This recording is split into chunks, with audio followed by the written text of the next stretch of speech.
The first whispers of trouble reached Earth's orbital stations on an otherwise unremarkable afternoon, when analysts noticed that a deep space observatory near the boundary of three competing territories had abruptly gone silent. No standard distress signal was transmitted. Instead, the last data stream ended mid-sentence, as though the person speaking had been cut off by some catastrophic event.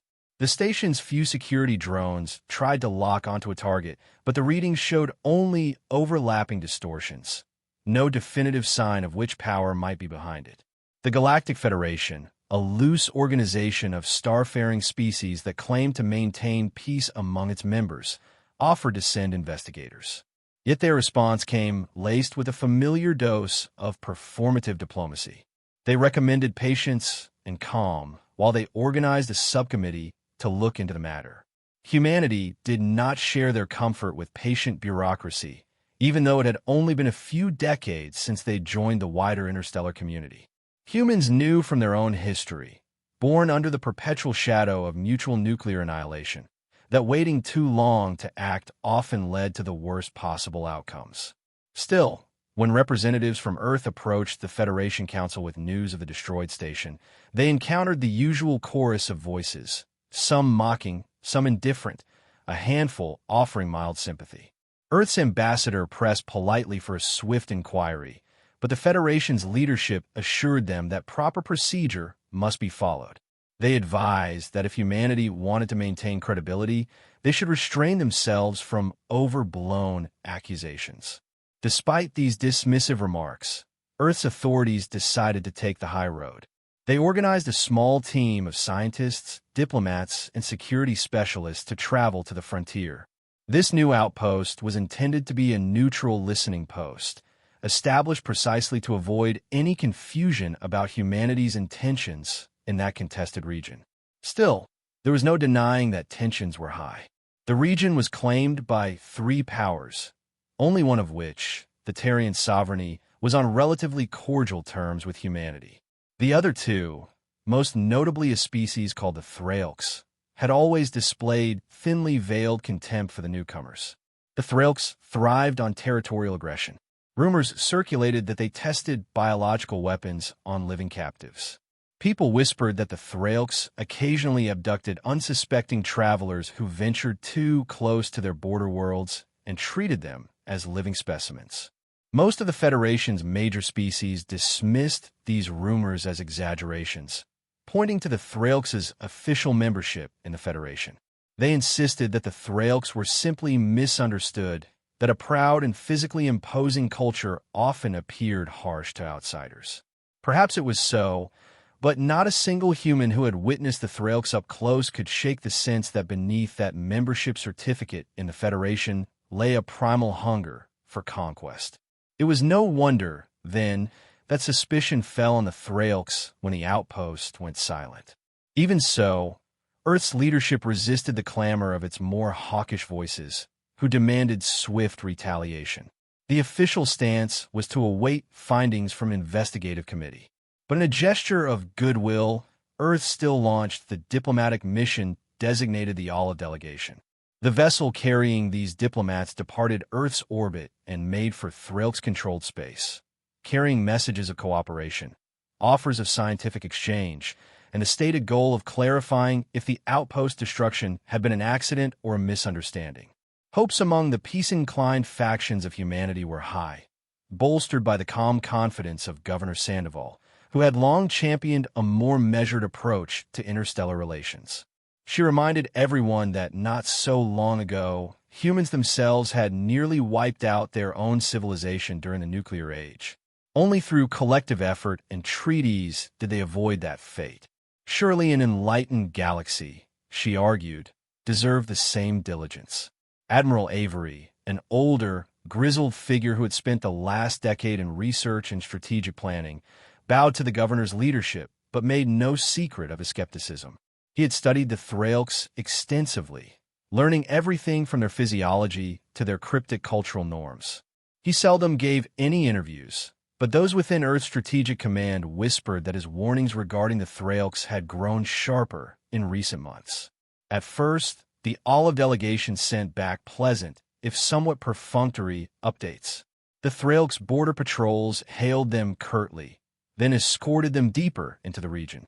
The Federation's official channels expressed approval at humanity's civilized approach.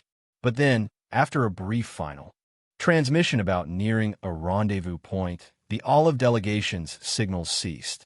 No official distress call emerged. No cryptic code. They simply vanished from all communications. The Federation again urged calm. They pointed out that the Thralks might have insisted on a communications blackout during negotiations, or that local interference could be jamming signals. After all, alien anatomies and technologies can cause anomalies, said one well-meaning official. But Admiral Avery and his staff were unconvinced.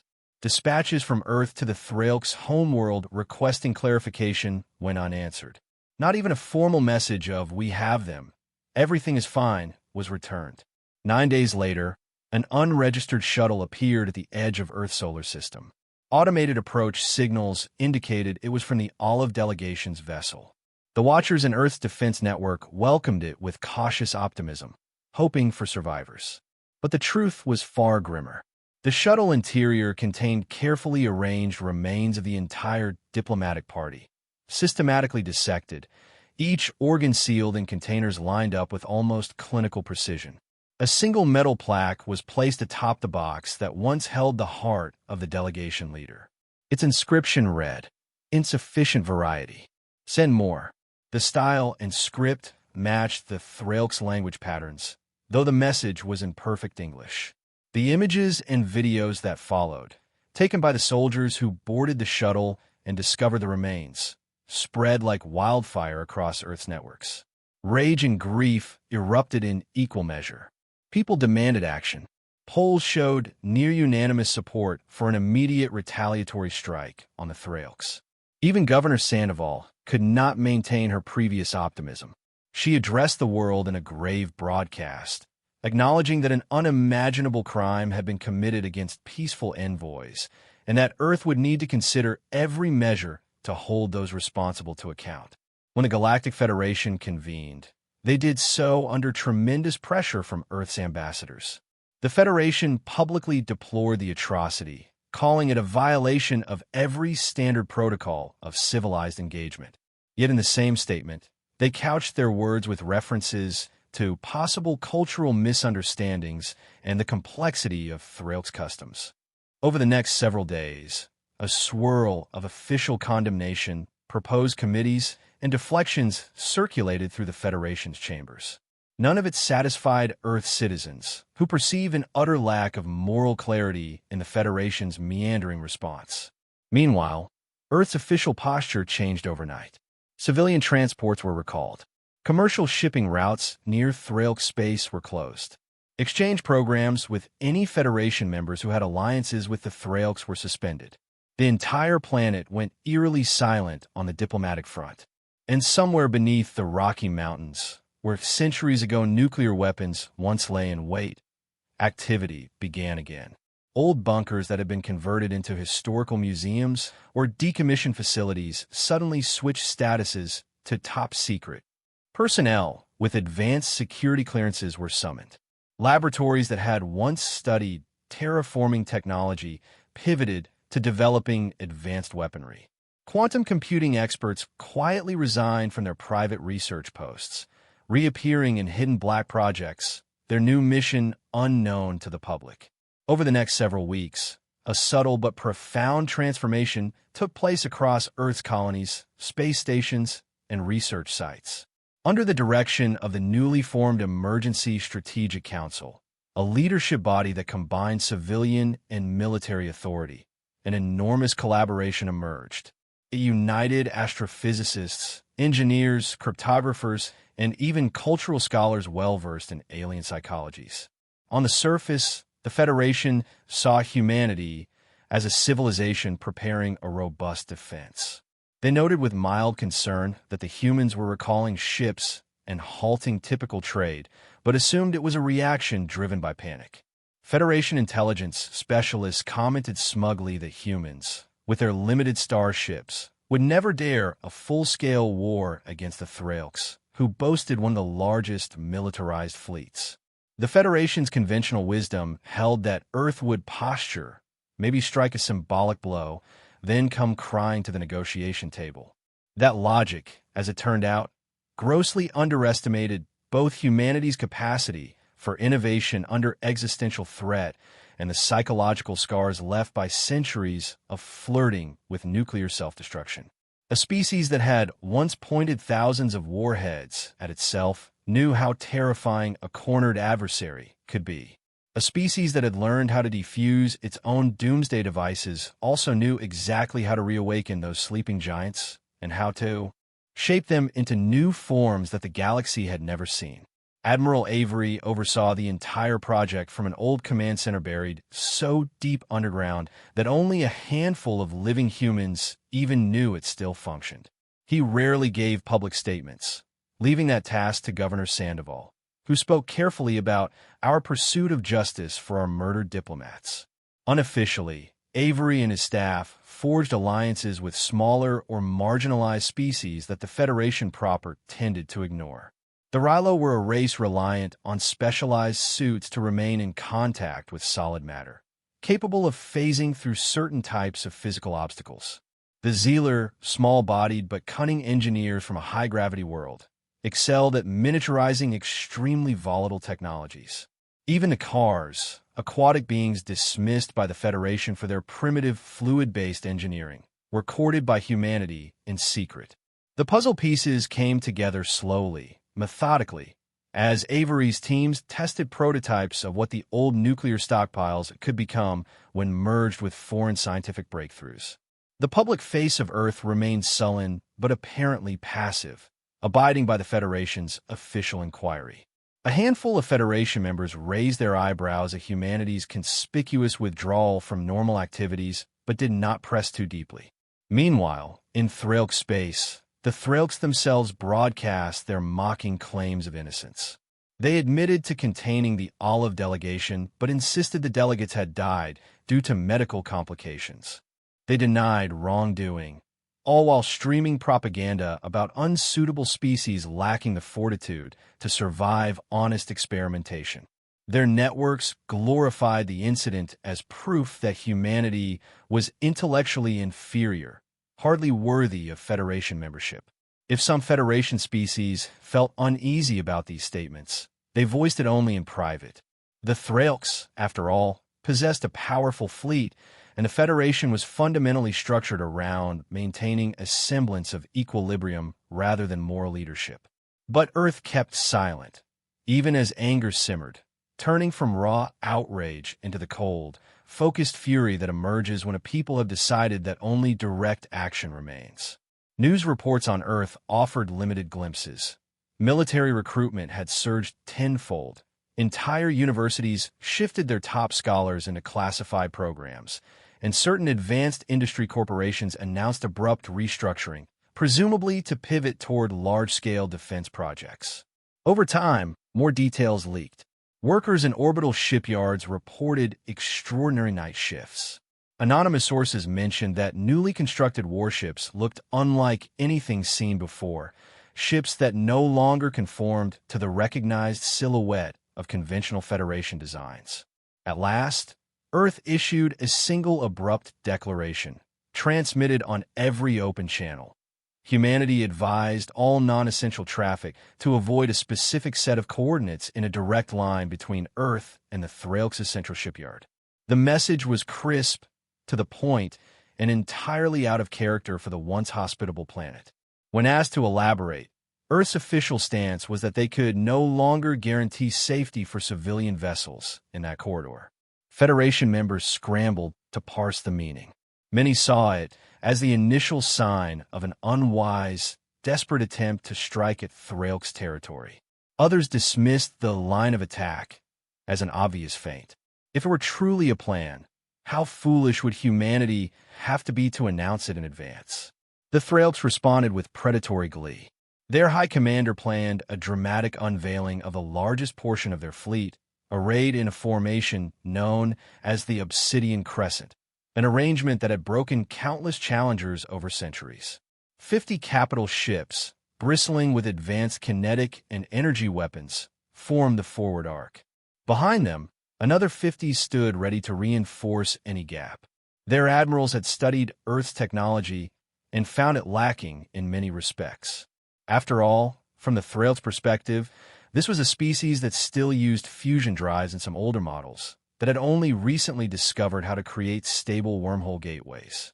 They were a civilization that was perhaps cunning, but hardly a match for the might of the Thrale's war machine.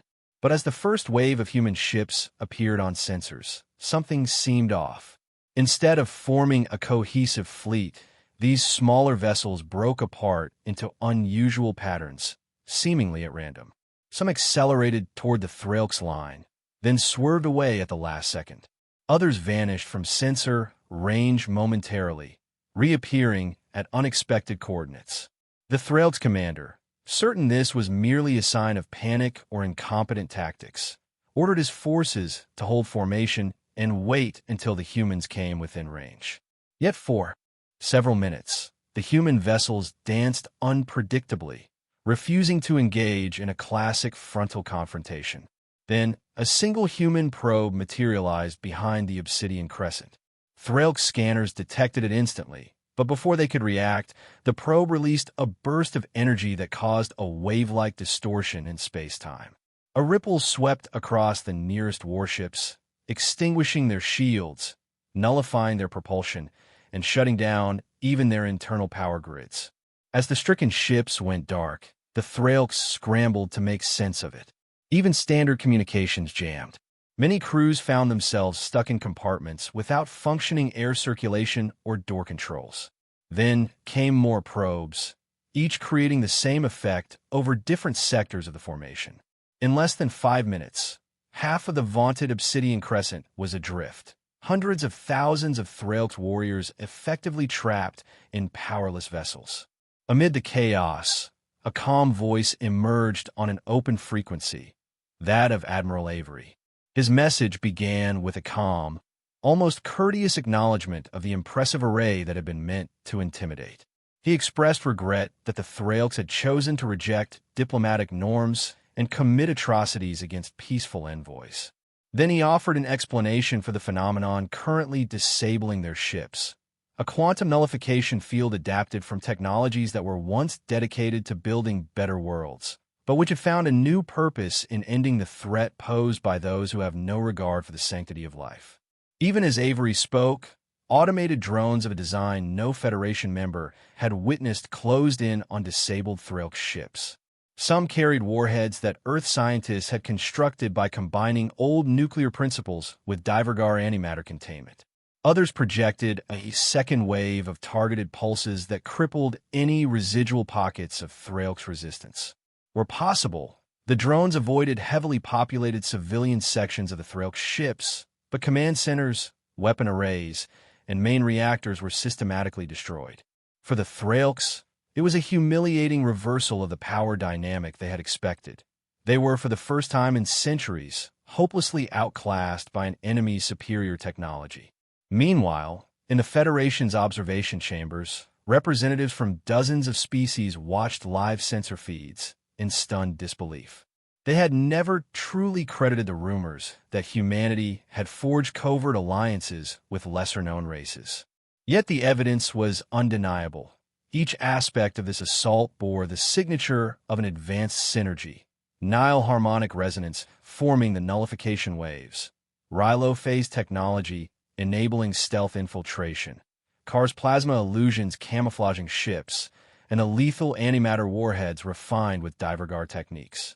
The entire galaxy witnessed a demonstration of how Earth's old nuclear knowledge, once believed safely put aside, had metamorphosed into something uniquely devastating on an interstellar scale. As the battered Thrale's units tried to regroup, only a fraction of their number remained operational. Desperate to salvage their pride, a Thrale's flagship attempted to rally scattered vessels. They discovered, however, that any coordinated movement was predicted in advance by small, agile human craft that herded them away from viable fallback positions. Where the Thrale's saw chaos, Admiral Avery's staff saw carefully orchestrated patterns, each contingent guided by advanced AI subroutines that have been trained on centuries of Earth's own warfare logic. An entire species used to apex predation found themselves cornered in a matter of hours. Observing from their command vessel, Avery reopened communications. He calmly informed the beleaguered Thralks that they could stand down and relinquish all territorial claims in this sector. In return, Earth would refrain from further destruction, provided immediate reparations and a guarantee of no future experiments on human captives. The Thralks' admiral, raging with fury, tried to retort that the Thralks' confederacy would never surrender to such primitives. He insisted they would sooner fight to the last breath. Avery responded with unfeigned weariness. "We have measured the cost of war more times than you can imagine. We learned those lessons because we once nearly destroyed ourselves. We are not primitives. We simply know exactly what these weapons can do. If you want to see how far we're willing to go, test us." To underscore his point, Avery ordered the detonation of a demonstration weapon on an uninhabited planetoid near the edge of the system. Observers watched in horror as the planetoid simply vanished into a contained antimatter reaction, leaving no debris field, no drifting rock, just a shimmering wave of particles. That final display broke the last vestiges of Thralk's resolve. Their surviving admiral, confronted with the possibility of wholesale annihilation, agreed to open negotiations. News of the Thralks' defeat reached the rest of the Federation at lightning speed. Some representatives voiced immediate condemnation of Earth's use of antimatter-based weaponry, which they labeled as inhumane and banned by Federation treaties.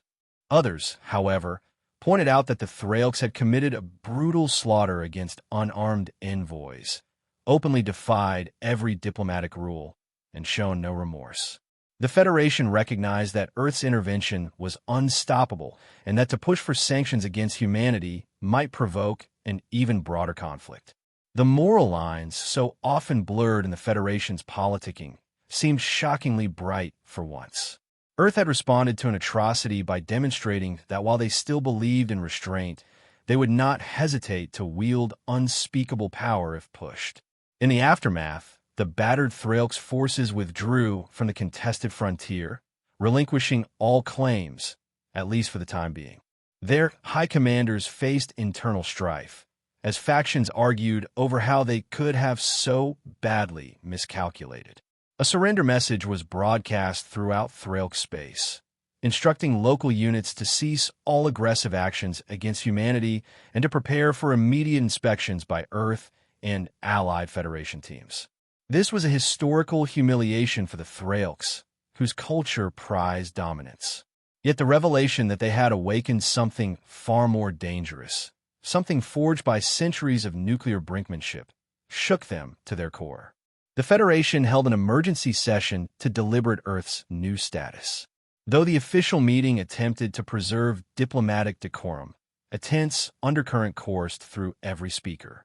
Representatives from powerful species, Terrian, Mur, Zealer, took the floor to comment on the unprecedented threat that Earth's weapons represented.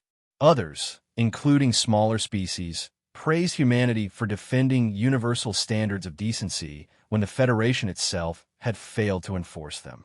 The debate raged on, but for all the sound and fury, a resolution emerged. The Thralks must pay reparations for the slaughter of the Olive delegation, open their research facilities to inspections to guarantee no further unethical experimentation was being done, and cede certain border systems to neutral supervision. Earth, for its part, made a statement that they had no desire to expand territory or subject the Thralks to endless punishment. They merely required guarantees that such atrocities would never be repeated. In a closed-door portion of the session, Admiral Avery stepped forward to address the Federation Council. He reminded them that humanity had, for centuries, possessed the theoretical ability to annihilate its entire homeworld in a nuclear holocaust. They had survived that era not through ignorance of their power, but through the painstaking forging of ethics, treaties, and mutual deterrence. He warned them not to mistake Earth's demonstration for a thirst for bloodshed. Rather, it was the final measure to ensure that no other species believed it could butcher human diplomats without consequence. He ended with a statement that would reverberate for years. We could have destroyed the Threlk's homeworld, but we chose not to. Our memory of our own near extinction guided us. If you wish to call us dangerous, do so with the understanding that what we have is knowledge. Knowledge of how easily entire civilizations can vanish when destructive power is unchecked. In the days following the Federation's resolution, Governor Sandoval, still shocked by the necessity of the military strike, traveled to the research facilities tucked beneath the mountains. She walked through corridors filled with quantum engineering labs, old nuclear missiles retrofitted with unfamiliar alien inscriptions, antimatter warheads that glowed behind containment fields. Some rooms were guarded by specialized suits that only scientists from allied species could operate safely. The scale of transformation from the dusty remnants of Earth's nuclear history into a new generation of cosmic weaponry was both awe-inspiring and sobering. When Sandoval finally met Admiral Avery in a quiet observation lounge, they shared a moment of heavy silence. Outside the reinforced glass, one of the prototype warships was returning from the front lines, its hull still marked with the scorch of laser strikes. She asked him if it had truly been necessary to inflict such destruction, to incinerate an entire planetoid as a demonstration. Avery sighed and said that the Threlks might never have relented otherwise. From the intelligence Earth had gathered, the Threlks revered only overwhelming superiority. Any lesser show of force would have spurred them to prolong the war, costing countless more lives. Governor Sandoval gazed at the arsenal, recalling the once trusted belief that Earth had grown beyond its old capacity for genocide.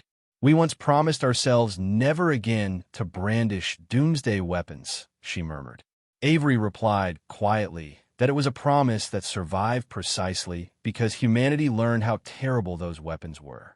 We do not want to use them, he said, but if we simply bury them and hide from the truth of what they are, we end up unprepared for the day someone else pushes us too far.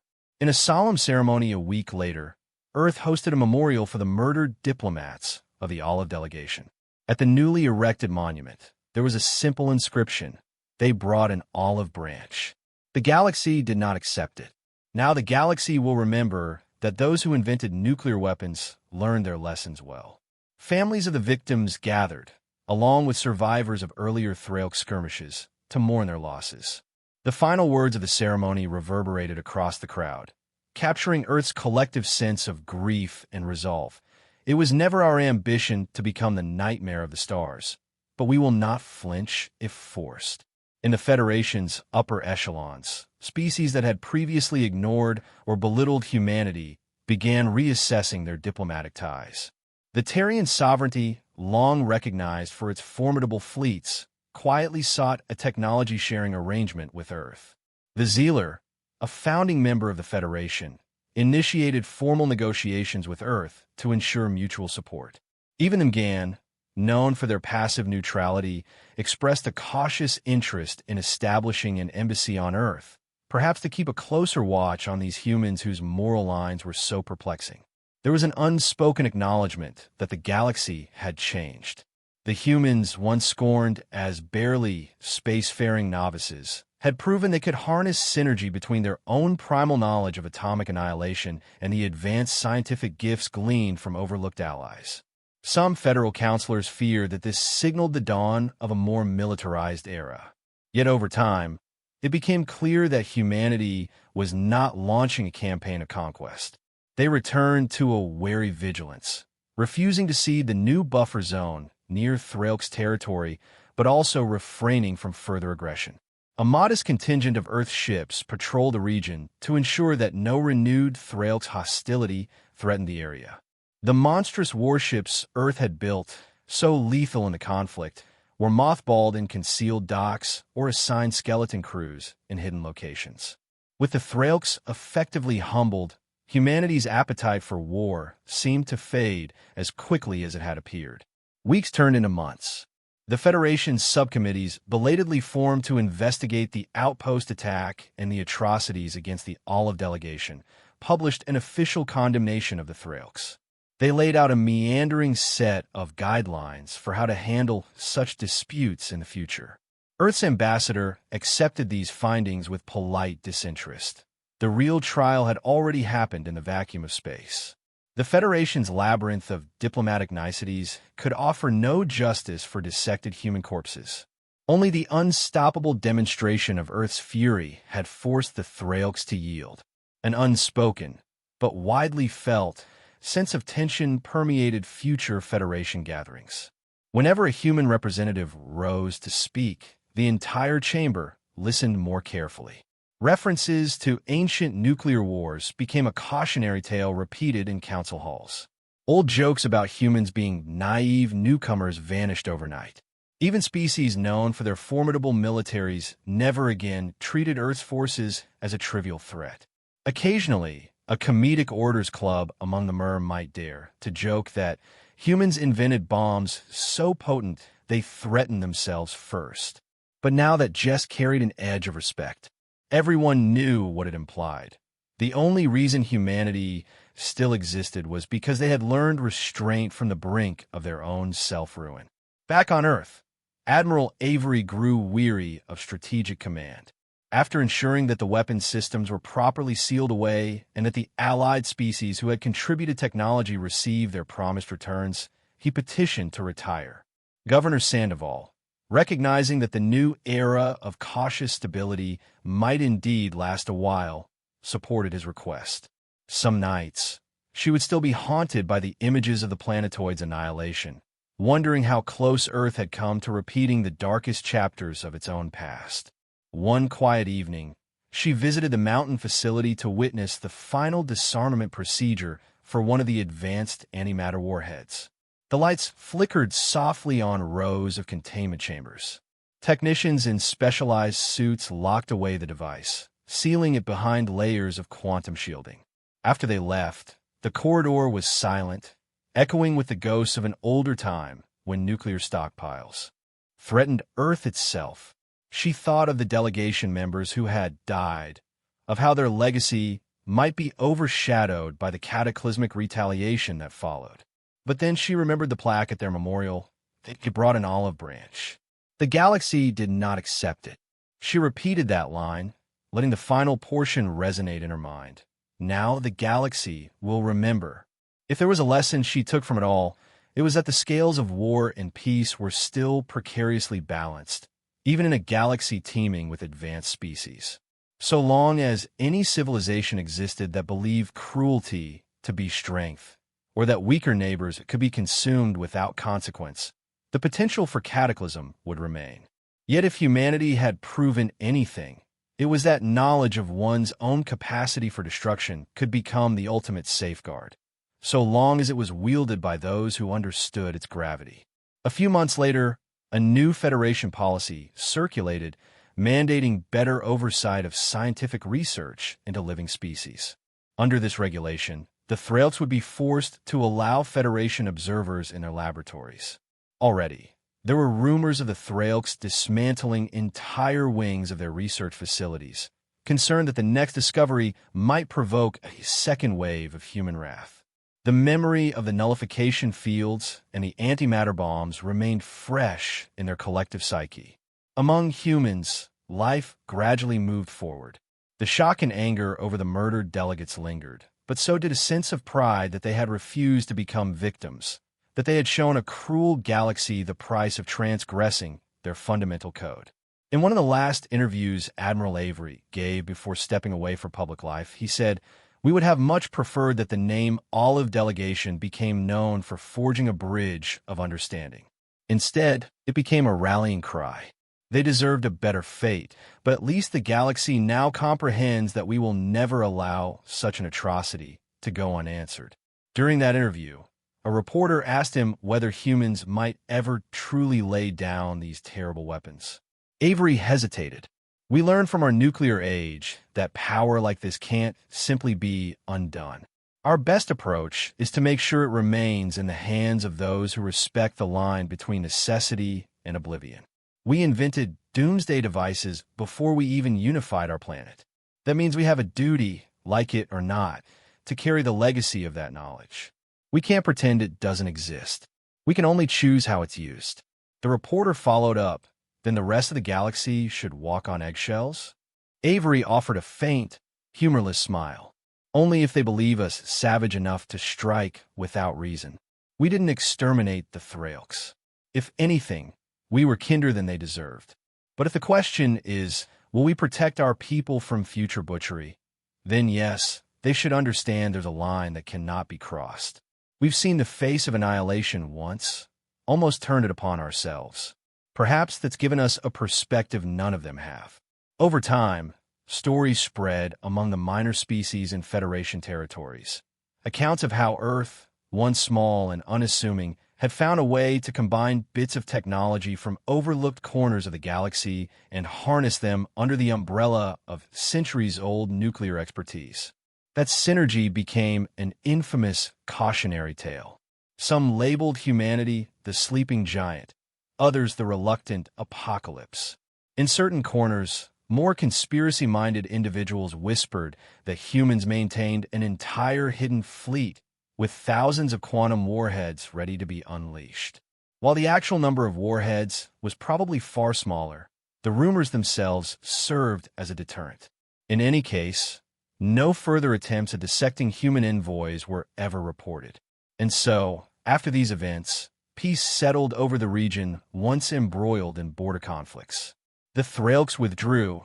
The Federation found new resolve to punish gross ethical violations, and Earth resumed quiet reconstruction. The outpost that had once served as a listening station was eventually rebuilt in a different location, with stricter defense protocols. This time, it was not disguised as a purely scientific installation. It was unmistakably a fortress, bristling with enough defenses to deter any future opportunists. In the final year of the crisis, Governor Sandoval paid one last visit to the site where the Olive delegation's shuttle had returned, drifting across Earth's orbit, loaded with its grim cargo. The docking bay remained a place of solemn memory. She laid a wreath at a small memorial plaque, reflecting on how a group of bright, hopeful individuals had carried humanity's best intentions into the darkness, only to be slaughtered. She also thought about how their fate had galvanized Earth into awakening the very nightmare they had once. Sworn never to unleash again. Stepping away from the wreath, she whispered to herself, none of this would have happened if they hadn't tested the wrong species. There was no formal applause, no final grand speech marking the end of the crisis. Life went on, as it always does. Some months later, the Federation called for yet another conference on ethics and warfare, inviting Earth to join as an example of the consequences of crossing certain lines. The human ambassador attended, listened politely, and merely said, "We hope you'll heed the lessons we have paid for in blood." Many in that chamber felt a chill, remembering that behind the ambassador's calm gaze lay the collective will of a species that had walked the razor's edge of self-extinction long ago. In that quiet acceptance, the galaxy finally understood one pivotal truth. The people who invented nuclear weapons had every reason to avoid using them again. But if forced into a corner, if shown an atrocity too vile to ignore, they would not hesitate to teach the stars exactly why such weapons once drove them to the brink of their own apocalypse. And so, a lasting, if uneasy, peace endured, based on mutual recognition that some boundaries, once crossed, cannot be crossed again without awakening a fury that no star empire could withstand. Humanity, in the end, did not claim victory so much as it claimed the right to exist with dignity. And the galaxy, in turn, learned exactly what happens when the species that invented nuclear weapons gets truly angry.